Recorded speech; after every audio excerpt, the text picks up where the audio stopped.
So, AP assembly సమావేశాల్లో నుంచి దాదాపు 10 నిమిషాలే గడిపేసి మాజీ ముఖ్యమంత్రితో సహా ఎమ్మెల్యేలు, ఎమ్మెల్సీలు అందరూ వాకౌట్ చేశారు అని జెప్పేసి మనం వార్త పొద్దున్నుంచి చూస్తూనే ఉన్నాం. అయితే దీనికి సంబంధించి అసలు ఎందుకు వెళ్ళాల్సి వచ్చింది అనంటే మాత్రం ఒకటే ఆహ్, ప్రత్ ప్రతిపక్ష హోదా కావాలి. అదుంటేనే మేము ఉండగలము, మాట్లాడగలము, ప్రజా సమస్యల మీద మేము మాట్లాడగలము అని జెప్పేసి అంటున్నారు. సో, దీని గురించి మనతో పాటు చర్చించడానికి సీనియర్ నిర్మాత అలాగే సినీ రాజకీయ విశ్లేషకులు త్రిపురనేని చిట్టిబాబు ఉన్నారు. ఆయనతో మాట్లాడదాం. నమస్తే సార్. నమస్తే.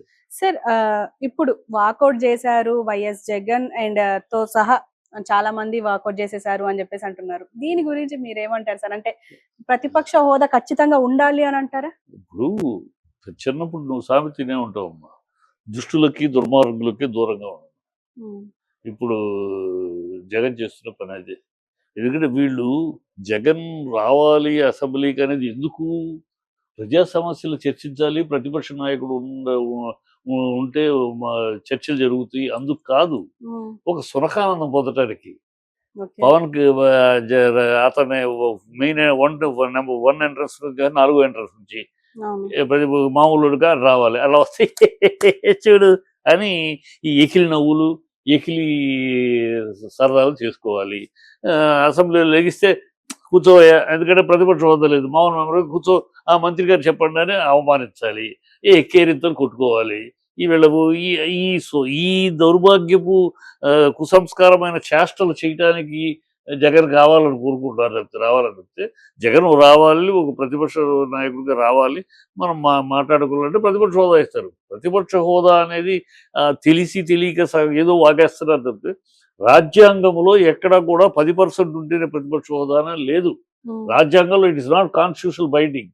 కాకపోతే మరి ఎలా వచ్చింది అడుగుతూ, ఒక ఆనవాయితీ, ఒక సాంప్రదాయంగా గతంలో ఒక పాలకపక్షం ఉంటే ప్రతిపక్ష పార్టీలు 3 ఉండేవి, 2-3 ఉండేవి. సో ఎవరికి ఇవ్వాలి ప్రతిపక్ష హోదా అన్నప్పుడు ఈ నెంబర్ ఆఫ్ పర్సంటేజ్ సీట్లు ఎవరికి ఎక్కువ ఉంటే వాళ్ళకైనా ఒక సాంప్రదాయంగా పెట్టారు. అది 2-3 ఉన్నప్పుడు. ఇప్పుడు అదేం లేదు, ఒకళ్ళే ప్రతిపక్ష పార్టీ, ఒకళ్ళే ఉన్నారు. మిగతా అందరూ పాలకపక్షి, అందరూ కలిసి కూటమి కదా పక్షంలో ఉన్నారు, ఒకటే ప్రతిపక్ష పార్టీ. దానికి హోదా ఇవ్వాలి. ఎందుకు హోదా ఇవ్వడానికి భయపడుతున్నారు వీళ్ళు? హోదా ఇస్తే, ప్రతిపక్ష నాయకుడు హోదా ఇస్తే అతనికి కూడా పాలకపక్ష నాయకుడికి ఇచ్చినంత సమయం ఇవ్వాలి. ఇస్తే అతను లేచి మైక్ అడిగితే మైక్ ఇవ్వాలి. అతనికి పాలకపక్ష నాయకుడు 15 నిమిషాలు పడితే ఇతనికి 15 నిమిషాలు టైం ఇవ్వాలి, ఇంకా ఎక్కువ టైం ఇవ్వాలి. సో ఇది రూల్. కనుక ఆయన మాట్లాడటానికి అవకాశం ఇస్తే ఎక్కడ వీళ్ళని ఎండగడతాడో, ఎక్కడ వీళ్ళ ఆయన ప్రజల మధ్య ఉన్నాడు, ప్రజలు ఆయనతో ఉన్నారు, ఎక్కడికి వెళ్ళినా ప్రజలు తండోపతండాలుగా వెళ్తారు, వాళ్ళ సమస్య చెప్తారు, ఎక్కడ వీళ్ళ బతుకంతా బజార్లు పడద్దు, వీళ్ళ విషయాలన్నీ ఎక్కడ ఆయన సాక్ష్యాధారాలతో తీసుకొచ్చి అసెంబ్లీలో చూపిస్తాడు, అది భయం. అందుకని ప్రతిపక్ష హోదా ఇవ్వము. కానీ 6 నెలలుగా అసెంబ్లీకి రాకుండా ఉన్నారు వైఎస్ జగన్. ఇప్పుడు ఒక 10 నిమిషాలు వచ్చి హాజరు వేసుకొని అసెంబ్లీలో ఇంకా వాకౌట్ చేయడం వల్ల ఇంకా 60 రోజులు సమావేశాలకు హాజరు అవ్వాల్సిన అవసరం లేదు కదా?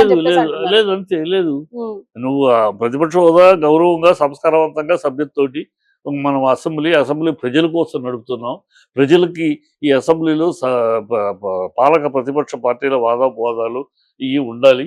ఉన్నప్పుడే అది సజావైన ప్రజాస్వామ్యం అని నమ్మితే వాళ్ళు ఇవ్వాలి. మేము ఇవ్వము, అతను రావాలి, ఇవ్వకుండా అతను రావాలి, అతన్ని హేళన చేయాలి, అతను అవమానించాలి, అతని కించపరచాలి, అతని మీద జబర్దస్త్ కామెడీ షోలాగా అసెంబ్లీ షో నడపాలి అని దుర్మార్గపు నీతి బాహ్యమైన ఆలోచనలు వాళ్ళవి. అదే కనపడతాను. అవి తెలిసి ఎందుకు వాళ్ళ సొలకానందానికి అవకాశం ఉంటే ఎందుకని రాలా. కాకపోతే యాజ్ టెక్నికల్గా బర్తరఫ్ కాకూడదు, మళ్ళీ బై ఎలక్షన్ ప్రజల మీద భారం వేయక అవసరం లేకుండా ఒకసారి వచ్చాడు, అటెండెన్స్ చేసుకున్నాడు, వెళ్ళాడు. మీరు కొట్టుకోండి, మీరే భజన చేసుకోండి, ఒకళ్ళొకళ్ళు భజన చేసుకోండి, మీరే తప్పట్లు కొట్టుకోండి, మీ బుధాలు మీరే పిసుక్కోండి, మీరే మాట్లాడుకోండి. కానీ కొంతమంది అంటే అనలిస్టులు కానీ ప్రజలు కానీ మాట్లాడుకుంటున్న విషయం ఏంటి అంటే, అసలు ఒకవేళ ఆయన వాకౌట్ చేసేది ఉంటే ప్రజా సమస్యల మీద మాట్లాడి ఉంటే, ఒక పక్క గ్రూప్ 2 విద్యార్థులు రోడ్ల పైన ఉన్నారు, ఎంత అమాయకంగా అడుగుతున్నావు మనకు. వీళ్ళు ఈ క్షుద్ర రాజకీయాలు చేస్తున్న ఈ కూటమి ప్రభుత్వం అసలు ఆ సమస్యలు మాట్లాడటానికి అవకాశం ఇస్తారు, లెగిస్తే కూర్చోమంటారు.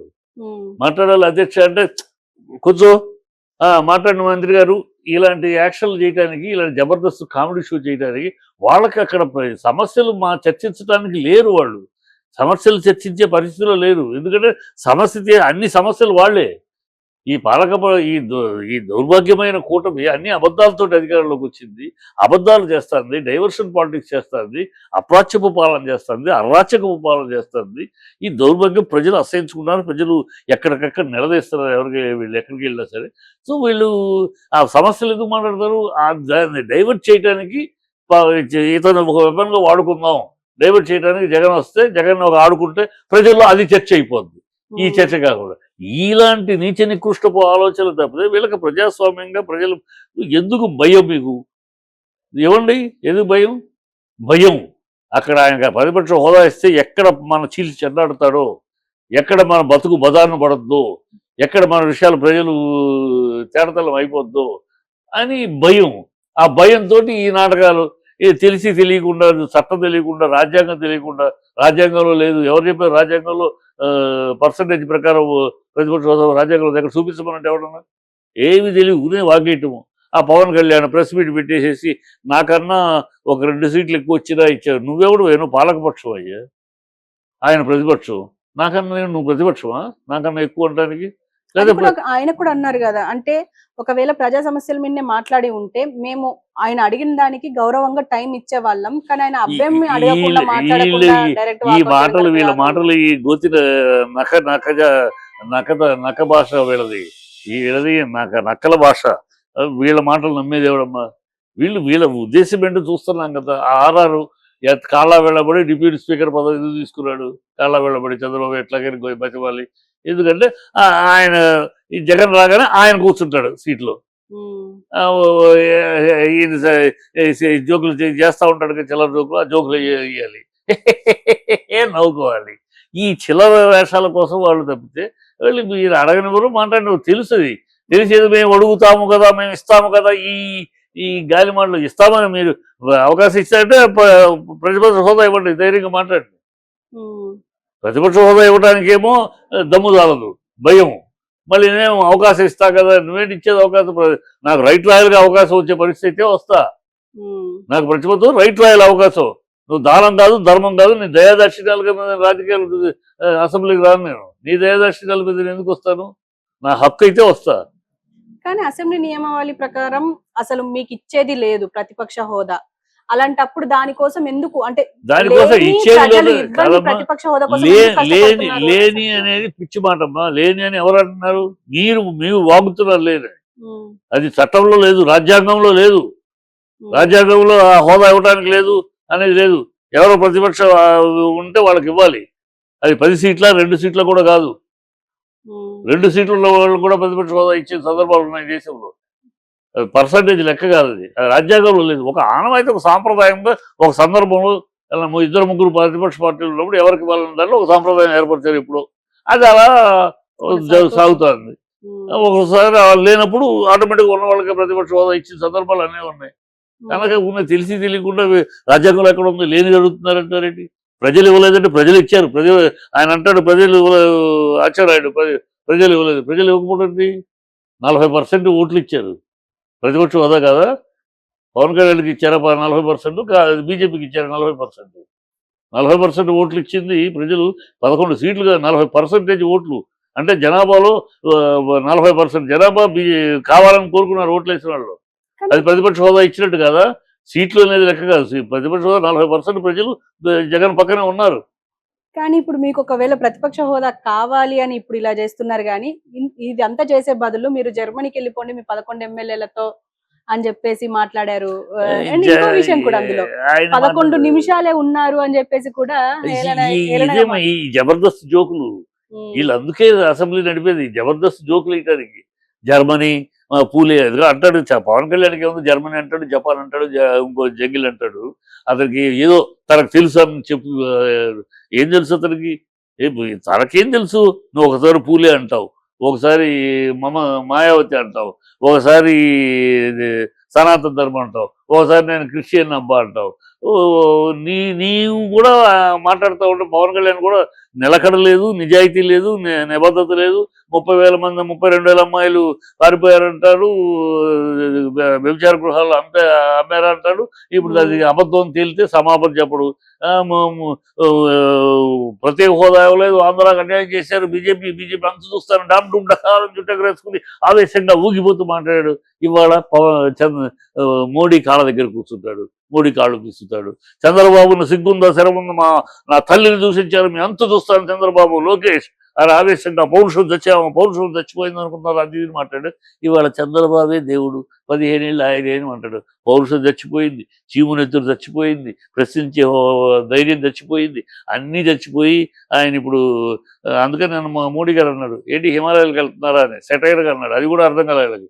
ఏంటి అయిపోయింది అంతా సన్యాస పుస్తకం, హిమాలయాలకు వెళ్తావా అని అడిగేశాడు ఆయన. అది కూడా భక్తి, ఆయనలో భక్తిని చూసి గుర్తించారు. ఆయన పవన్ కళ్యాణ్ మీద ఆయన వేసిన సెటైర్ కూడా అర్థం కాలేదు. అంటే ఆ ఉద్దేశంతోనే అంతే, ఆ ఉద్దేశంతో అయిపోయి ఇంకేంటి సన్యాసమేనా హిమాలయాలకేనా అని అడిగినట్టే. రాజకీయ సన్యాసం, అన్ని సన్యాసాలు తీసుకుంటాడు. ఎందుకంటే అతను సనాతన అంటాడు. సనాతనం 3 పెళ్లి చేసుకోడు, సనాతనం క్రిస్టియన్ పెళ్లి చేసుకోడు, నేను సనాతని అంటాడు. ఏంటి అతని దగ్గర పొంతం లేదు, ఒక మాట తీరలేదు, ఏది నిలకడలేదు. ఎప్పటికప్పుడు ఏదో నోటికి వచ్చింది వాగేసి డామ్డుమాకరణ అయిపోయింది. అదేదో ఆవేశాన్ని చూసేశారు ప్రజలు. ఇప్పుడు అర్థమైపోయింది, 6 అడుగులు బుల్లెట్, తుస్సు బుల్లెట్, ఇది ప్రశ్నించే గొంతు కాదు, ప్రశ్నగా మిగిలిపోయే జీవితం ఇది. Second largest party in AP Janasena మాత్రమే అని కూడా అంటున్నారు. అసలు ఏపీలో సెకండ్ లార్జెస్ట్ పార్టీ అంటారు లేదు, ఏపీలో కూటమి లార్జెస్ట్ కూటమి. యు ఆర్ ఇన్ ద కూటమి, you are part and parcel of కూటమి. నువ్వు ఇండిపెండెంట్ గా వస్తే నేను నా పార్టీ అని చెప్పాలి. నువ్వు కూటమిలో వాళ్ళు వీళ్ళు వేసిన బిచ్చం, బీజేపీ క్యాడర్ వేసిన బిచ్చము, తెలుగుదేశం క్యాడర్ వేసిన బిచ్చంతో నీవు కోట్లు వచ్చింది. అలాగే మీరు వేసిన బిచ్చంతో వాళ్ళు గెలిచారు. సో మీరు ఒకరికొకరు బిచ్చాలు వేసుకుని, ఒకళ్ళ కాళ్ళు ఒకళ్ళు పట్టుకుని, ఒకళ్ళ చేతులు ఒకళ్ళు పిసుక్కుని వచ్చారు. సో మీరు కూటమి. ఇక నేను అంటానికి లేదు, ఆ సీన్ పవన్ కళ్యాణ్కి లేదు. నేను అంటాను నువ్వు అని ఒకటిగా అంటే చరిత్ర చెప్పింది. నువ్వేంటో నువ్వు కూటమిలో భాగం, కూటమే ఇవాళ అంతే. ఇక నేను ప్రతిపక్షం, నువ్వు కూటమి పాలకపక్షం, వైసీపీ ప్రతిపక్షం. అది దీన్ని అర్థం చేసుకుని అర్థంగా మాట్లాడాలి. అజ్ఞానిగాను అర్ధజ్ఞానిగా మాట్లాడకూడదు.